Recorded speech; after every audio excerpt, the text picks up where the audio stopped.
गाणं शिकवणार आहेत आणि नंतर डॅन्स बी शिकवणार. कपड उभा करणार आहे. कोण तुम्ही?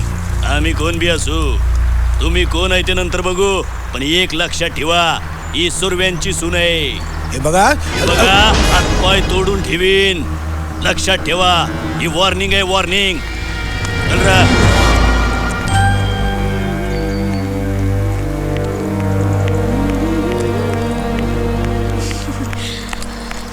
वेळ झाला का जरा? नाही, फार छान आवाज लागला होता आज. हा. इतकी मजा आली. अच्छा. पंडितजी पण म्हणाले हा. आवाजात जादू आहे तुझ्या. चल चला.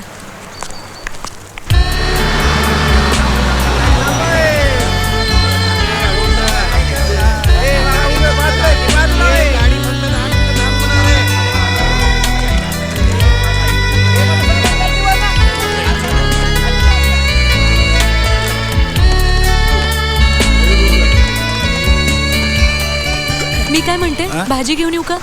ठीक आहे, ठीक आहे. पिशवी तुमच्याकडे आहे. तू एक काम कर, तू भाजी घे, तोपर्यंत मी जरा देवळात जाऊन येतो. बरं. काय हो, भाजी महाग झाली हल्ली. सगळं कठीणच झालंय बाई, काय कळतच नाही. मला पाव किलो द्या. कशी दिली वांगी? अहो तिकडे बघा, 15 रुपये. ती बघा, ती पाव त्या मुंबईवाल्यांनी घरात ठेवली आहे ना, ती हीच म्हणे. हीच ती? हो, सापडली म्हणे रस्त्यात. कुणाची पडली होती कुणास ठाऊक. जाऊ दे ना, आपल्याला काय करायचंय.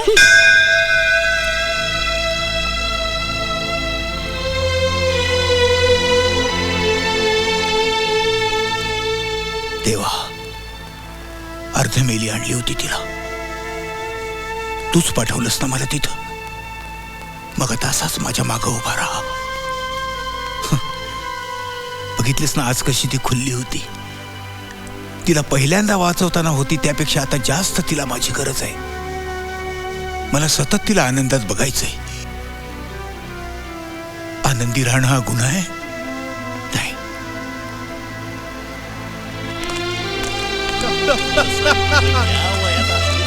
अहो पण परवा सुद्धा बघा ना. अरे कलियुग आलं बाबा. रस्त्यात गावलेल्या पावलीला आदेली बनवायचे उद्योग चालले गावात. उद्या याच पावलीला 15 रुपये म्हणा म्हणतील. अहो पण वाढणार वाढतंय, पण ज्याचं सुटतंय त्यानं हो ना. काय नको का? काय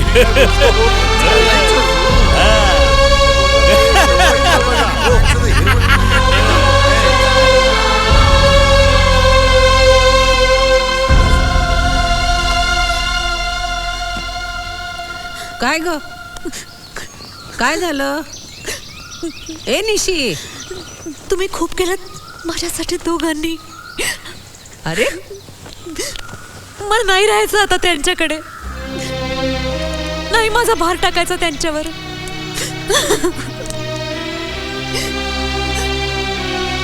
कुंदाताई, तुम्ही मला तुमच्या उद्योगात काहीतरी काम द्याल का हो? मला माझं माझं जगू द्या. मला नाही ते घाणेरडे आरोप ऐकायचे कोणाचे. मला जरा साधं सोपं जगू द्या. जगू द्या.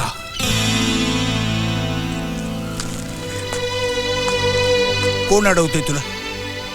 तुला जगायचंय, तुझ्या मनाप्रमाणे जगायचंय.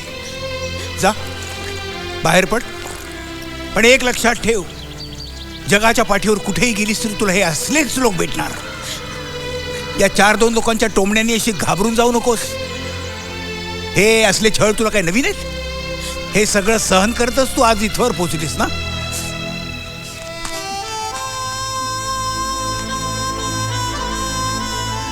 आता कुठे तुला सूर सापडलाय निशी? आणि एवढ्यातच तू मैफिल गुंडाळायला निघालीस? नाही, एवढ्या लवकर हरून नाही चालणार. खूप लढाया करायच्या आहेत अजून आपल्याला, खूप. आणि तू एवढ्यातच जर हातपाय काढून बसलीस तर तुला जे टोमणे मारलेत ना ते मला सुद्धा लागलेत. आपण ते टोमणे परतून लावूया. माझं म्हणणं तुला पटते तर बघ, नाही तर तुला जे काय करायचं ते तू ठरव.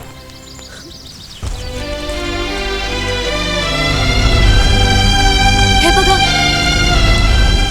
हे बघा, तुमचा अपमान करायचा नव्हता मला, पण माझ्यासाठी तुम्हाला एवढं सगळं सहन करावं लागतंय हे पटत नव्हतं मनाला. चुकलं माझं.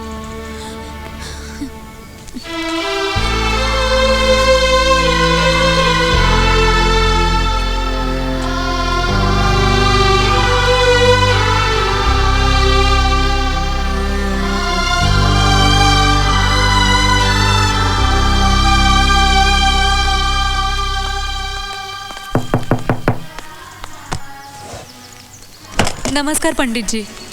मी गुरु म्हणून तुला शिकवू शकत नाही आणि या विद्यालयातही तुला शिकता येणार नाही. का? आम्ही फी द्यायला तयार आहोत ना, जास्तीची हवी असेल तर, किंवा इथं राहून शिकण्याची अट असेल तर ती सुद्धा व्यवस्था. नाही, तुम्ही तिची दुसरीकडे कुठेतरी शिकण्याची व्यवस्था करा. अहो, पण असं का सांगताय तुम्ही अचानक? तुला शिकवलं तर क्लास पेटवून द्यायची धमकी दिली आहे त्यांनी. आणि तुझ्या एकटीसाठी मी गावाशी वैर घेऊ शकत नाही. वैर? कुणी शिकायचं आणि कुणी शिकवायचं हे ठरवणारे ते कोण? आणि अशा धमक्यांना आपण कशाला घाबरायचं गुरुजी? आपण नाही, मी घाबरलो समजा, दबलो समजा, पण मी तुला शिकवू शकत नाही. हे एका अर्थी बरंच झालं. इतरांनी गळा घोटल्यापेक्षा गुरुनेच घोटलेला अधिक चांगला. चल निशी. येते पंडितजी.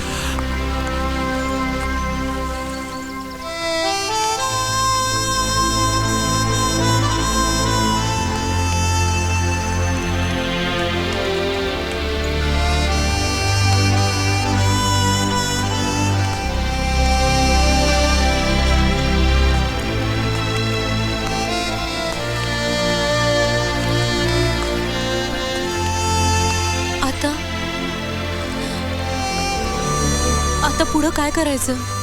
हा?